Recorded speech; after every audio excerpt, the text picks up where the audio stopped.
మాట్లాడుకోవాలి.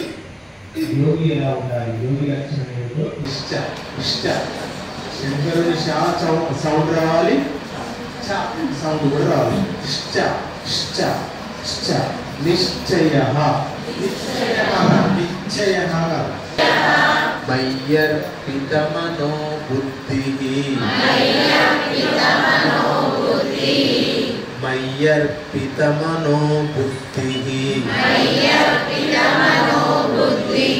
एक दो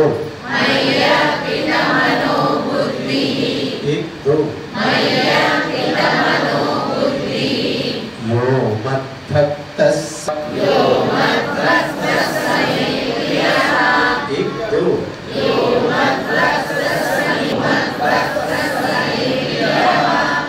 ఇక్కడ చూడండి సకల ప్రాణులను 7-9 అధ్యాయాలలో చెప్తాడు.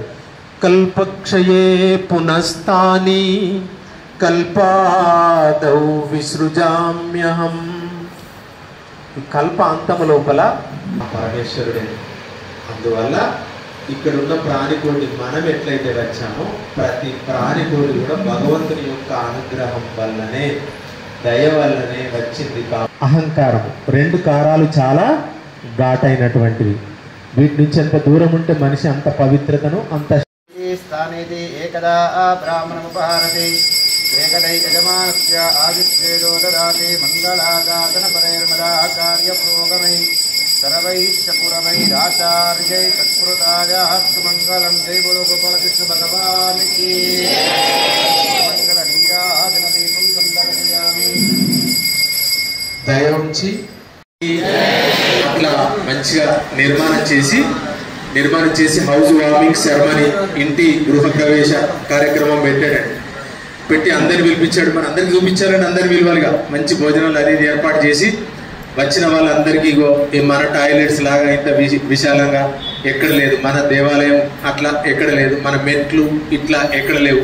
ఇట్లా చెప్పుకుంటూ అందరినీ చూపించుకుంటూ దీనికి ఏదైనా తక్కువ అనిపిస్తుందా, మీకు ఏదైనా తప్పు అనిపిస్తుందా అని అందరిని ప్రశ్నిస్తున్నాడు. అందరూ ఓహో అంటే ఆహా ఓహోహో అని చెప్పేసి అందరు పొగిడేస్తున్నారు. ఈయన బాగా పాపం సంతోషపడుతున్నాడు. సరే, అందులో ఒక సాధు మహారాజు కూడా, ఒక సన్యాసి వచ్చాడు, కూర్చున్నాడు. పొద్దున్న నుంచి వచ్చిన వాళ్ళకల్లా ఇదే చూపిస్తున్నాడు, అదే చెప్తున్నాడు ఆ ఇంటి యజమాని. అయితే ఏమండి చాలాసేపు అయిన తర్వాత ఈ స్వామీజీ ఏమన్నారంటే, ఏమండి నేను మీతో మాట్లాడచ్చా అని అడిగితే, ఏంటండి మాట్లాడండి అంటే, మీరు ఏమనుకోకపోతే నేను ఒకటి చెప్తా అండి అని చెప్పాడు. ఏం పర్లేదండి, మరి ఎవరు ఏమీ నెగిటివ్ అంటే వ్యతిరేకంగా ఏం చెప్పలేదు, మరి ఏమైనా చెప్పదలుచుకుంటే చెప్పండి అని అంటే, ఏం లేదండి ఇంటికి 2 దోషాలు ఉన్నాయని చెప్పాడు. అంటే సగం చచ్చిపోయాడు ఆయన. అసలు ఎవరు దోషాలనే మాట్లాడే చెప్పలేదు, ఇంతమంది వాస్తు పండితులను తెప్పిస్తుంది కదా. 2 దోషాలు ఉన్నాయండి. చెప్పండి అసలు ఏంటి ఈ దోషాలు ఏంటి? ఒకటి, కాలగర్భంలో ఈ ఇల్లు ఎప్పటికీ ఉండదు, ఇది మొదటి దోషము. రెండవది, ఈ ఇల్లు నిర్మాణం చేసినటువంటి ఈ యజమాని ఎప్పటికీ ఉండడు. ఈ 2 దోషాలు ఉన్నాయి. అవునా లేదండి? ఉన్నాయా లేవా? అంటే మనకేం తెలియాలి? మన శరీరం శాశ్వతమైంది కాదు. కాబట్టి ఈ అహంకారాన్ని మనం తగ్గించుకోవాలి. ఈ 10 రోజులలో ఏమైనా మార్పు వస్తుందా? మన ఈగో, మన అహం ఏమైనా చనిపోతా చూద్దాం. చావజంపుని రోజు కొంచెం మెల్లమెల్లగా. అది ఒకరోజు వెళ్ళేది కాదు. జన్మాంతర సహస్రేషు కుయో నిసేవితామయ. ఎందుకంటే కుక్క జన్మ, పంది జన్మ, ఇంకో జన్మ, కోతి జన్మ, అన్ని జన్మలు ఎత్తి వచ్చాం కాబట్టి ఆ కొంచెం అవన్నీ స్వభావాలన్నీ కూడా సమిశ్రితమై ఉన్నాయి కదా మనలో. కాబట్టి అవి అంత తేలికగా వదిలిపెట్టడానికి లేదు. ఓ తాతగారు కాశీకి వెళ్ళాడంట. కాశీకి వెళ్ళి అతడు అక్కడ, మీకు తెలుసు కాశీలో ఏదో ఒకటి వదిలేయాలి కాబట్టి తాతయ్య ఏం చేశాడంటే, ఇతనికి కొంచెం గోకుడు దురద అట్లాంటిది ఉన్నట్టున్నది, వంకాయ తినద్దని ఎవరో చెప్పినట్టున్నారు. సరే నేను తినకూడదు ఒకటి వదిలేసేస్తా అని చెప్పేసి, నాకు అవసరం లేదని వదిలేసి ఇచ్చాను. చూడండి, త్యాగం అంటే అది కాదండి. త్యాగం అంటే మనకు బాగా ఏది నచ్చుతుందో అది వదిలేస్తే దాన్ని త్యాగం అంటారు. కానీ మనకు అవసరం లేదు, పాత చెప్పులు, పాత బట్టలు, పాత సామాన్ అంతా ఇచ్చేసిన, దానం చేసిన అంటే అది నీకు అవసరం లేదు కాబట్టి ఇచ్చేసిన, దాని దానం అని చెప్పుకోవడానికి ఏమి లేదు. నీకేది ఇష్టమో అది ఇస్తే దాన్ని త్యాగము అంటాం. ఓకే, కాబట్టి తాతయ్య గారు ఏం వదిలేశారు? వంకాయ వదిలేశారు. బాగుందా ఇది? లేదు. అయితే ఒక పెద్ద ఆయన కాశీకి వెళ్ళి ఆయన అనుకున్నాడు, కోపం చాలా మంచిది, కోపంబుచే సర్వ పాపంబు హెచ్చును, కోపాల వల్ల చాలా పాపాలు హెచ్చుతాయి కాబట్టి నేను కోపాన్ని వదిలేస్తాను. ఆ పెద్ద ఆయన అక్కడ ఏం వదిలేశాడు? కోపాన్ని వదిలేశాడు. స్వామి శంకర పరమేశ్వర, ఈ కోపాన్ని నాకు దూరం చేయవయ్యా, ఇక నాకు అద్దు, ఇది చాలు, ఇన్ని రోజులు దీంతో అనుభవించాను నేను జీవితం అంతా అని చెప్పేసి అక్కడ వదిలేసి వచ్చాడు. ఇంటికి వచ్చిన తర్వాత మనవడు ఉన్నాడు, తాత నువ్వు కాశీలో ఏం వదిలేసి వచ్చావు తాతయ్య అంటే, కోపం వదిలేసి వచ్చాను రా అన్న తర్వాత మళ్ళీ 2 నిమిషాలు అయిన తర్వాత తాతయ్య మీరు అక్కడ ఏం వదిలేసి వచ్చారు తాతయ్య అన్న తర్వాత కోపాన్ని వదిలేసి వచ్చాను రా. మళ్ళీ తాతయ్య కొద్దిసేపు అయినాక ఏం వదిలేసి వచ్చావురా? కోపాన్ని వదిలేసి వచ్చాను రా. మళ్ళీ కొంచెంసేపు అయినాక తాతయ్య కాశీలో ఏం వదిలేసి వచ్చావు? అన్నాడు. మనం ఈ క్షణం ఇది మంచిది కాదు అనే విషయం మనందరికీ తెలుసు. కానీ ఎక్కడైనా ఏదైనా మళ్ళా అవకాశం వచ్చిందంటే మనం నేను అనేది లేస్తుంది మనలో. ఈ 2 విషయాలను మనం వీలైనంత వరకు తగ్గించుకుంటే, ఒకటి స్వార్థము, రెండోది అహంకారం, మమకారం.